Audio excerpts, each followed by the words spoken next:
This easy cat food recipe with salmon is enticing to most cats. It's also a really great source of nutrients. Fish is packed with some lean protein. It has the amino acids that our cats need and a lot of other really great nutrients that you have to have in a balanced recipe for your cat. If you have questions on what nutrients your cat needs, or before you switch to a homemade food, I would highly recommend speaking with your veterinarian or a trained feline nutritionist, because they'll be able to tell you, based on your cat's unique variables like weight, size, breed, health issues, activity level, all of that is going to play a part in what nutrients your cat needs. So just touch base with your veterinarian, make sure that the recipe that you're creating is going to meet those needs.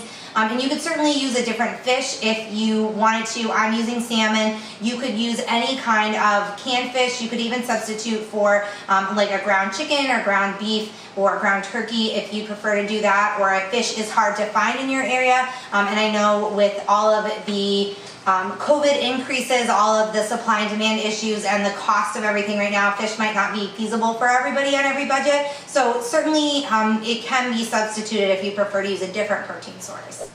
This easy cat food recipe only takes a couple minutes to prepare. The first thing you'll want to do is cook 1 egg yolk.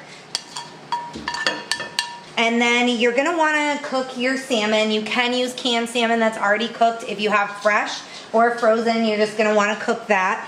You're going to need 1 cup of salmon.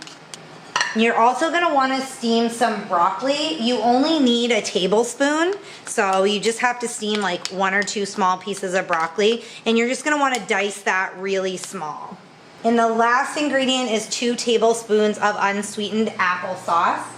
You're going to combine all those in a bowl and then just mix it together really well. If you have cooked the ingredients recently, you're just going to want to let everything cool really well before you feed it to your cat.